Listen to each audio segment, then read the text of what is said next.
Imagine you are standing in the middle of a city. Not a battlefield, a city. The building next to you still has curtains in the windows. A child's shoe lies in the rubble at your feet. The street sign is still standing, but the street no longer exists. It is November 1942. The temperature is minus 20 degrees Celsius. You haven't eaten in 3 days.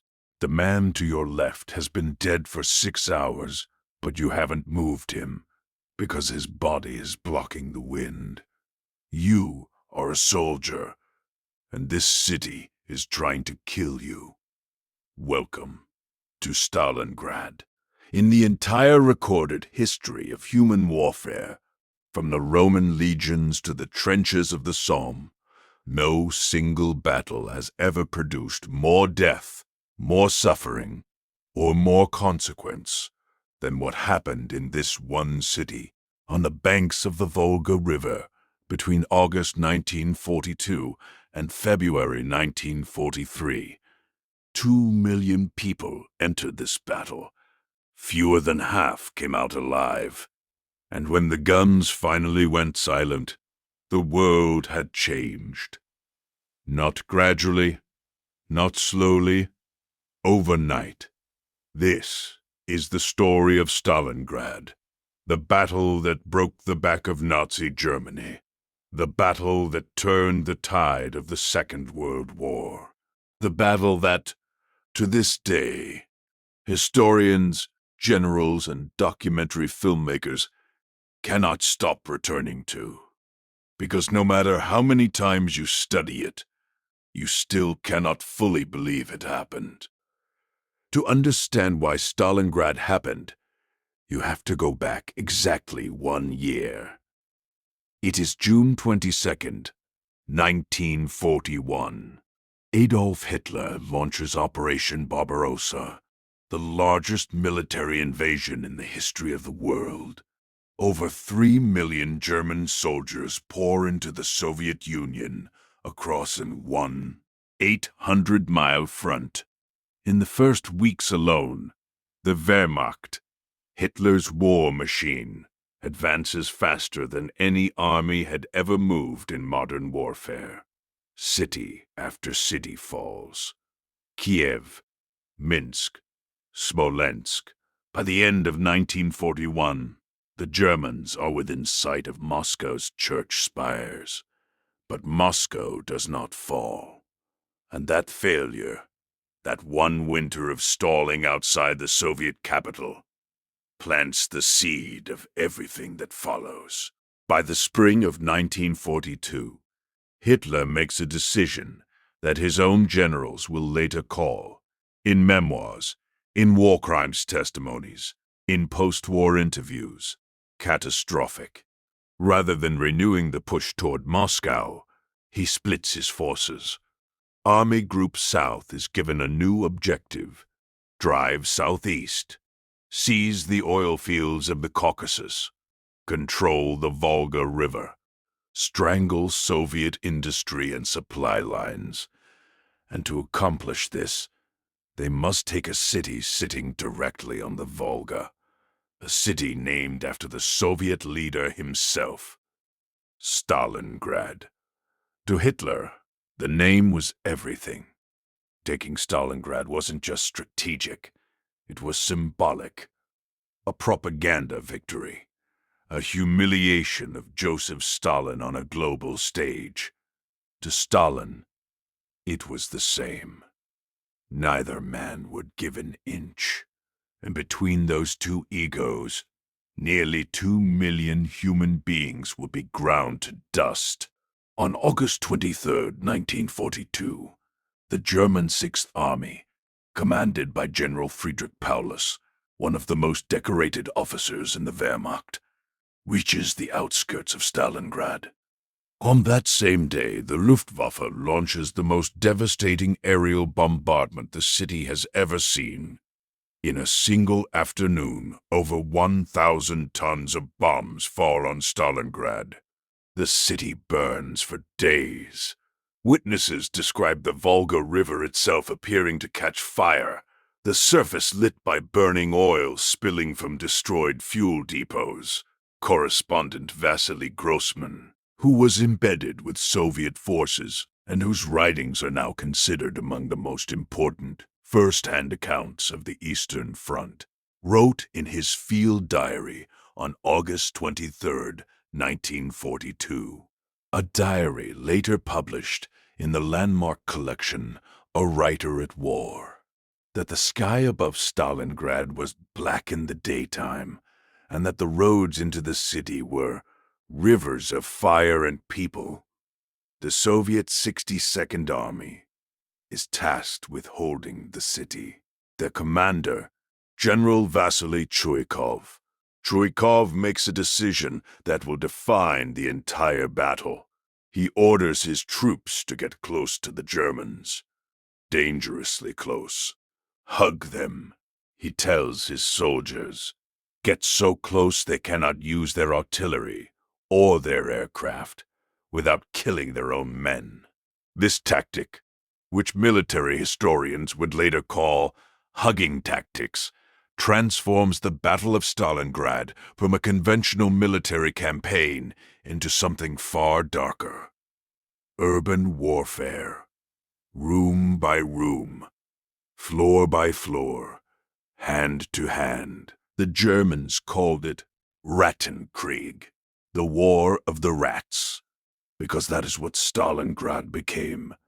A city-sized labyrinth of collapsed buildings, flooded basements, shattered factories, and burning rubble, where two armies fought for individual rooms, individual staircases. A building might change hands a dozen times in a single day. The most fought-over structure in the battle was a single apartment complex, Pavlov's house. A 4-story building in the city center that a Soviet sergeant named Yakov Pavlov and a small platoon of fewer than 30 men held for 58 consecutive days against continuous German assault. 58 days. Military historians who have analyzed the campaign, including Professor John Erickson, whose 2-volume work, The Road to Stalingrad and The Road to Berlin, remain the definitive Western academic texts on the Eastern Front, have noted that more German soldiers died trying to take Pavlov's house than died in the German capture of the entire city of Paris in 1940. The statistics of Stalingrad are almost incomprehensible. In the Stalingrad sector, the average life expectancy of a newly arrived Soviet soldier in the autumn of 1942 was less than 24 hours. Snipers on both sides operated continuously, and the battle produced some of the most legendary marksmen in military history. Soviet sniper Vasily Zaitsev, whose story was later dramatized in the 2001 film Enemy at the Gates, was credited with over 240 confirmed kills during the battle, including 11 enemy snipers. His personal rifle is still on display today at the Central Museum of the Great Patriotic War in Moscow, and was visited by over 3.2 million people in 2023 alone, according to the museum's published annual figures. But the real story of Stalingrad isn't one man. It is hundreds of thousands of men and women. Soviet women served not just as nurses at Stalingrad, but as snipers, anti-aircraft gunners, and pilots. The 588th Night Bomber Regiment, an all-female Soviet aviation unit flying biplanes at night to harass German supply lines, were so feared by German troops they earned the nickname Night Witches. Their operations are documented in the 2018 Netflix documentary series WWE in Color, Hitler's War, and in the BBC's acclaimed series World War II, 1942, and Hitler's soft underbelly. By October 1942, the Germans controlled roughly 90% of the city.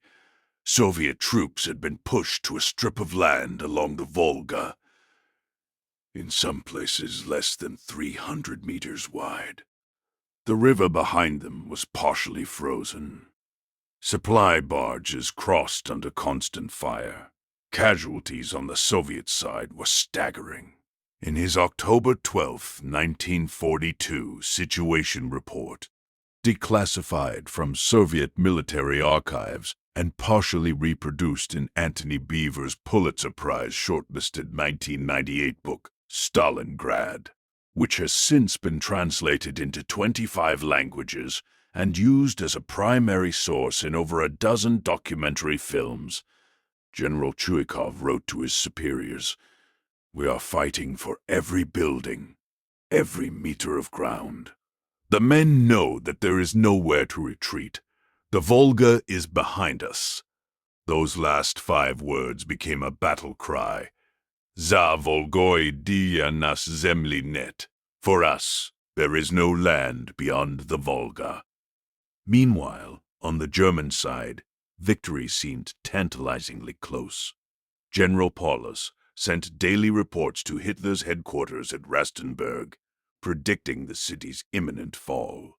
Hitler publicly declared Stalingrad practically taken in a speech on September 30th, 1942, broadcast nationally across Germany, and reported in newspapers worldwide, including the New York Times, which covered the speech on October 1st, 1942. That boast would haunt him. While the brutal street fighting consumed the world's attention inside Stalingrad, 2 Soviet generals were quietly building something outside it. General Georgy Zhukov, General Alexander Vasilevsky, 2 of the most brilliant military minds of the 20th century. They had noticed something that the Germans, who were fixated on the burning city before them, had not. The flanks of the German position at Stalingrad were not held by German troops. They were held by Romanian, Hungarian, and Italian forces, Germany's allies, armies that were under-equipped, undersupplied, and in many cases, deeply demoralized. The Soviets called the plan Operation Uranus. And in the early morning darkness of November 19th, 1942, in temperatures that had fallen to -18 degrees Celsius, over 1 million Soviet soldiers, supported by 900 tanks and 13,500 artillery pieces, attacked those flanks simultaneously. The result was a catastrophe for the Axis. Within just 4 days, by November 23rd, 1942, the 2 Soviet pincers had met at the town of Kalach-on-Don, closing around the German Sixth Army like a fist. 330,000 German and Axis soldiers were now surrounded, cut off, encircled, trapped. Hitler had a choice. His generals urged him to order an immediate breakout while the encirclement was still thin. While there was still a chance, Field Marshal Erich von Manstein, commanding Army Group Don, later wrote in his memoirs, Lost Victories, a book widely assigned in military academies today, including at West Point and Sandhurst, that a breakout in late November 1942 was militarily viable, that it could have saved most of the Sixth Army. Hitler said no. He announced that Stalingrad was to be held as a fortress, that the Luftwaffe would supply the surrounded forces by air, that a relief column would fight through to them. The Luftwaffe's own chief of staff, General Hans Jeschenek, reportedly told Hitler directly that supplying the Sixth Army by air was impossible. that the required 700 tons of supplies per day could never be delivered. Hitler dismissed the concern. The airlift that followed was one of the most catastrophic failures in aviation history. On most days, the Luftwaffe managed to deliver fewer than 100 tons, sometimes as little as 70 tons. Against a requirement of 700, aircraft losses were severe. Airfields inside the pocket were under constant Soviet artillery fire. Soldiers inside the encirclement began starving. A daily ration dropped to 100 grams of bread per man. In December 1942, Manstein launched Operation Winter Storm, a relief attempt by armored units fighting northward toward the pocket. By December 19th, German tanks had reached the Mishkova River, just 48 kilometers from the perimeter of the encirclement. The men inside could reportedly hear the sound of the tanks. They never came closer. Soviet counterattacks shattered the relief force. Christmas 1942, inside the Stalingrad pocket, was recorded in soldiers' letters home. Letters later collected, archived, and published in the landmark 2003 German publication, Feldpost, Briefe und Tagebücher aus Stalingrad. Field Post, Letters and Diaries from Stalingrad. As a night of men huddled in frozen cellars, sharing single candles, reading the Bible, trying not to think about what the new year would bring. One soldier wrote, "We sing Silent Night. The shells do not stop." January 1943, the final act. Soviet forces began Operation Ring, the systematic compression of the encircled German forces, splitting the pocket, cutting supply routes, reducing the perimeter block by block. The conditions inside the German lines had deteriorated beyond comprehension. Frostbite, starvation, typhus, dysentery, lice. Soldiers were burning furniture, then books, then the wooden frames of buildings themselves, just to survive the night. Field hospitals were overwhelmed. Surgeries were performed without anesthesia. Wounded soldiers were left in the open because there was no room inside. By late January 1943, the remnants of the Sixth Army had been split into two pockets, a northern pocket and a southern one, and both were being systematically compressed. On January 30th, 1943, the 10th anniversary of Hitler coming to power, Hitler promoted General Friedrich Paulus to Field Marshal. It was a deliberate message. No German field marshal in history had ever surrendered. Hitler was telling Paulus, "Die here, fight to the last man, commit suicide if necessary." On January 31st, 1943, Friedrich Paulus, surrounded in the basement of the ruined Univermag department store in central Stalingrad, surrendered to Soviet forces. He became the first German field marshal in history to be taken prisoner. 2 days later, on February 2nd, 1943, the last German resistance in Stalingrad collapsed. The fighting was over. The silence must have been extraordinary. Of the approximately 330,000 Axis soldiers encircled in November 1942, an estimated 91,000 remained alive to surrender. Many of those were so weakened by starvation and disease that they died in the subsequent weeks. Of the 91,000 prisoners taken, fewer than 6,000 ever returned to Germany. Most died in Soviet POW camps, many not until years after the war's end. The last German prisoner of war from Stalingrad, a man named Friedrich Weinert, was released by the Soviet Union in 1955, 12 years after the battle ended. Historians have debated for 8 decades whether Stalingrad was truly the turning point of World War II. Some point to El Alamein, to Midway, to D-Day. But the numbers don't lie. Before Stalingrad, the German Wehrmacht had never suffered a strategic defeat. It had never been forced to surrender an entire army. It had never been encircled and destroyed. After Stalingrad, it happened again, and again, and again. The psychological impact inside Germany was seismic. On February 3rd, 1943, the day after the last German surrender, the Nazi government announced the defeat publicly for the first time. All German radio stations played a funeral march. Schools were closed. 3 days of national mourning were declared. It was the first time ordinary German citizens understood, in their bones, that the war might be lost. The Battle of Stalingrad has never stopped being studied.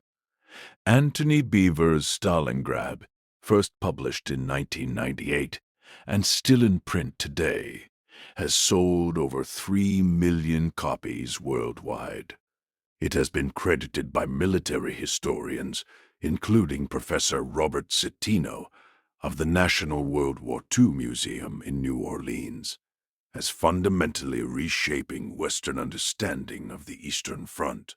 The 2003 German-Russian documentary, Stalingrad, The Attack, drew on newly opened Soviet archives to reveal Soviet casualty figures that had been suppressed for decades, a model of post-Cold War historical cooperation. The city itself, renamed Volgograd by Nikita Khrushchev in 1961 as part of de-Stalinization, hosts the Mamayev-Kurgan Memorial Complex, dominated by the famous The Motherland Calls statue. At 85 meters, one of the tallest sculptures in the world. In 2023, the site received over 1.1 million visitors, according to Russian state tourism data. Every February 2nd, the city and the nation remembers. And what should we remember? Not just the strategy, not just the statistics. Remember that cursed shoe in the rubble. Remember Sergeant Pavlov's 30 men holding a building for 58 days. Remember the women flying biplanes into searchlights at night. Remember the letters that were written by men who knew they would never be delivered. Remember that wars are not decided by maps. They are decided by whether one man, frozen, starving, with one bullet left, decides to stand up. At Stalingrad, 1 million such men stood up, and the world that came after was shaped by that decision. In the Battle of Stalingrad, the Soviet Union lost an estimated 1.1 million soldiers. Germany and its Axis allies lost approximately 850,000. The total civilian death toll has never been fully calculated.